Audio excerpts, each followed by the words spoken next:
Bismillahirrahmanirrahim. Assalamualaikum warahmatullahi wabarakatuh. Apa kabar teman-teman kelas 5? Umi Siska mengharapkan dan juga mendoakan semoga teman-teman dalam keadaan sehat dan selalu dalam lindungan Allah Subhanahu wa Ta'ala. Bertemu kembali dengan Umi Siska di video dan juga media audio visual pembelajaran fikih. Sebelum kita mulai pembelajaran kita pada hari ini, kita baca dulu basmalah bersama-sama ya. Bismillahirrahmanirrahim. Semoga yang kita pelajari pada hari ini memperoleh manfaat serta diridhoi oleh Allah Subhanahu wa Ta'ala. Baiklah teman-teman, pada pembelajaran hari ini kita akan mempelajari tentang perbedaan antara ibadah haji dan juga ibadah umroh. Kemudian kita akan mempelajari mengenai tata cara ataupun manasik umroh. Kita pelajari poin yang pertama terlebih dahulu ya, yaitu perbedaan ibadah haji dan juga ibadah umroh. Ibadah haji dan juga ibadah umroh memiliki kesamaan, yaitu sama-sama sengaja mengunjungi Baitullah di Mekah untuk beribadah kepada Allah Subhanahu wa Ta'ala.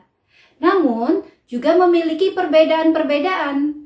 Maka dari itu, kita akan mempelajari dan juga mengetahui apa persamaannya, kemudian apa perbedaannya di antara ibadah haji, kemudian ibadah umroh.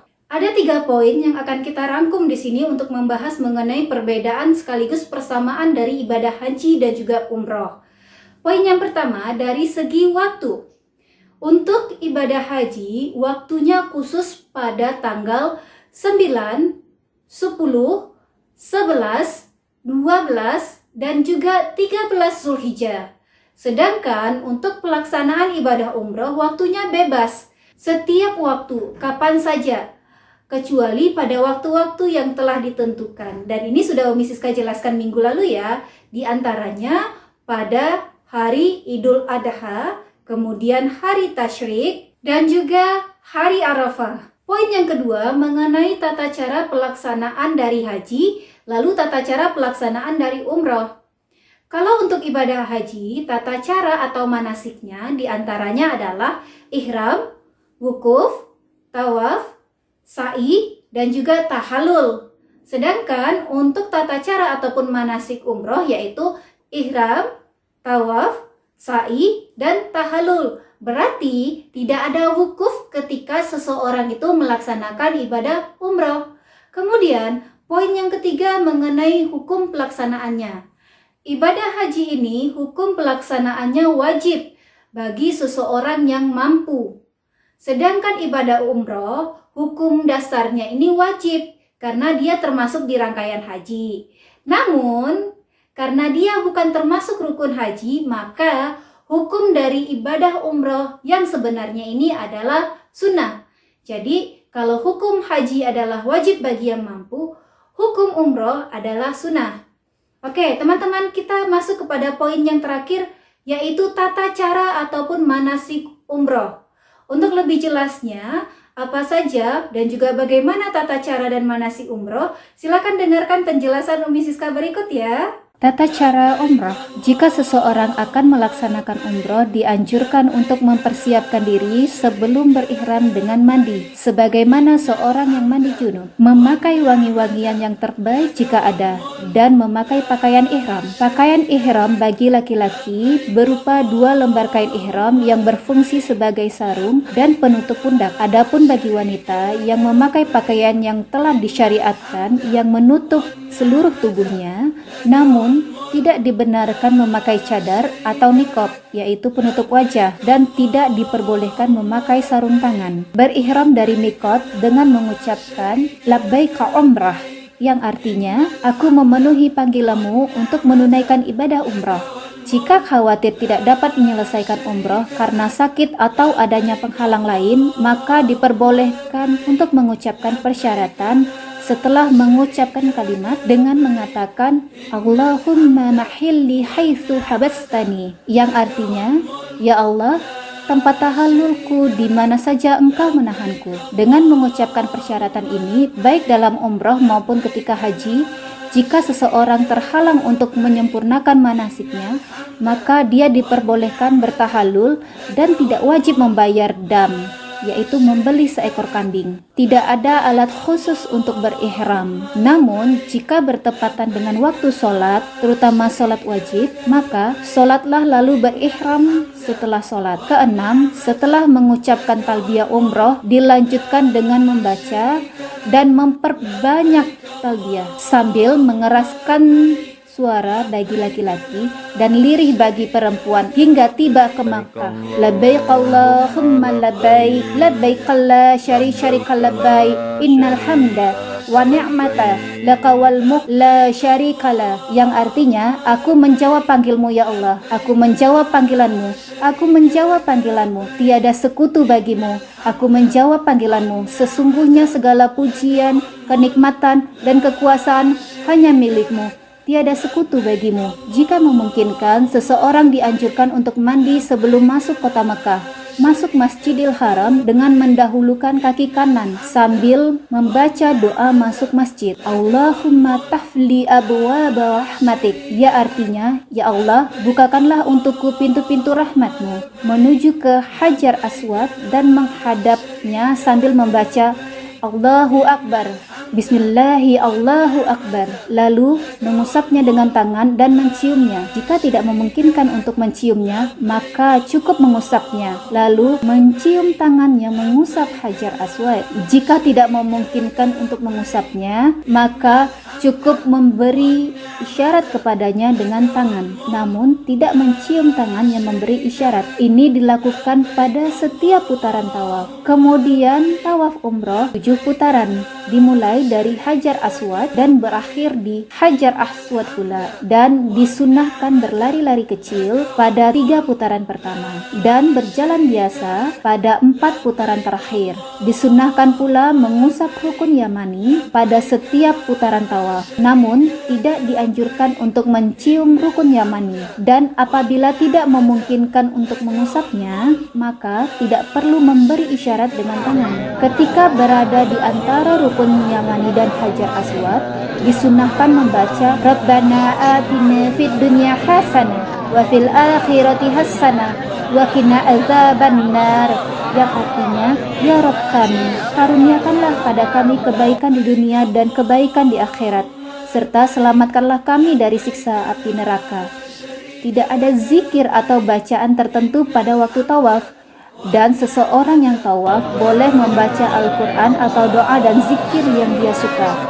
Setelah tawaf, menutup kedua pundaknya, lalu menuju ke makam Ibrahim sambil membaca wattakhidhu min maqami Ibrahim musalla, yang artinya, dan jadikanlah sebagian makam Ibrahim tempat sholat.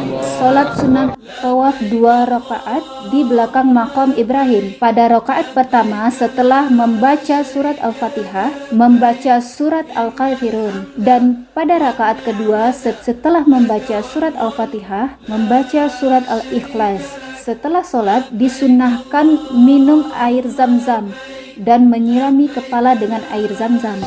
Kembali ke Hajar Aswad, bertakbir, lalu mengusap dan menciumnya jika hal itu memungkinkan, atau mengusapnya atau memberi isyarat kepadanya. Kemudian menuju ke Bukit Sofa untuk melaksanakan sa'i umrah, dan jika telah mendekati Sofa, membaca Inna Sofa wa Marwata min sya'airillah, sesungguhnya Safa dan Marwa adalah sebagian dari syiar Allah.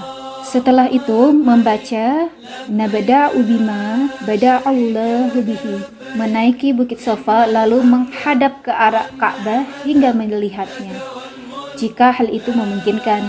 Kemudian membaca Allahu Akbar, Allahu Akbar, Allahu Akbar, La ilaha illallah wahdahu la syarikalah, lahul mulku wa lahul hamdu yuhyi wa yumitu wa huwa ala kulli syai'in qadir, la ilaha illallah wahdah anjaza wa'dah wa nasara abdah wa hazama ahzaba wahdah. Bacaan ini diulang 3 kali dan berdoa di antara pengulangan-pengulangan itu dengan doa apa saja yang dikehendaki. Lalu turun dari Sofa dan berjalan ke Marwah. Di disunahkan berlari-lari kecil dengan cepat dan bersungguh-sungguh di antara dua tanda lampu hijau yang berada di mas'a atau tempat sa'i bagi laki-laki, lalu berjalan biasa menuju marwah dan menaikinya. Setibanya di marwah, kerjakanlah apa-apa yang dikerjakan di sofa, yaitu menghadap kiblat, bertakbir, membaca zikir dan berdoa dengan doa apa saja yang dikehendaki.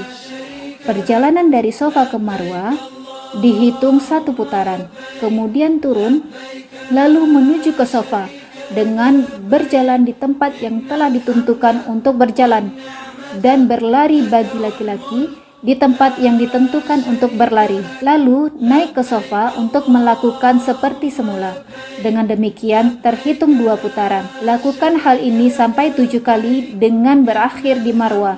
Ketika sa'i tidak ada zikir-zikir tertentu, maka boleh berzikir, berdoa, atau membaca bacaan yang dikehendaki. Boleh membaca doa yang artinya, "Ya Rabbku, ampuni dan rahmatilah aku. Sesungguhnya Engkaulah yang maha perkasa dan maha pemurah." Tidaklah mengapa untuk membaca doa ini, karena telah diriwayatkan oleh Abdullah bin Mas'ud dan Abdullah bin Umar radhiyallahu anhuma bahwasanya mereka membacanya ketika sa'i. Setelah sa'i, maka bertahalul dengan memendekkan seluruh rambut kepala atau mencukur gundul, dan yang mencukur gundul itulah yang lebih afdol. Adapun bagi wanita cukup dengan memotong rambutnya sepanjang 1 ruas jari. Selanjutnya, setelah memotong atau mencukur rambut, maka berakhirlah ibadah umroh, dan jamaah haji telah diperbolehkan untuk mengerjakan hal-hal yang tadinya dilarang ketika dalam keadaan ihram.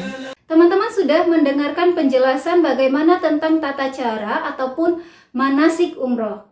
Nah, sekarang tugas teman-teman adalah silahkan baca kembali mengenai tata cara atau manasik umroh, karena kita akan mensimulasikan atau mendemonstrasikan, mempraktekkan tata cara pelaksanaan umroh secara mini, hanya di kelas kita saja. Oke, silakan teman-teman baca kembali tentang tata cara manasik umroh, karena kita akan praktek untuk melaksanakan kegiatan manasik umroh. Sekian saja pembelajaran dari Umi Siska pada hari ini. Semoga yang kita pelajari hari ini memperoleh manfaat dan juga diridhoi oleh Allah Subhanahu wa Ta'ala. Salam rindu dari Umi Siska dan juga salam hangat kepada teman-teman. Mohon maaf apabila terdapat kesalahan dalam pengucapan. Kepada Allah Subhanahu wa Ta'ala, Umi Siska mohon ampun. Kita tutup pembelajaran pada hari ini dengan sama-sama mengucapkan hamdalah. Alhamdulillahirabbil alamin. Assalamualaikum warahmatullahi wabarakatuh.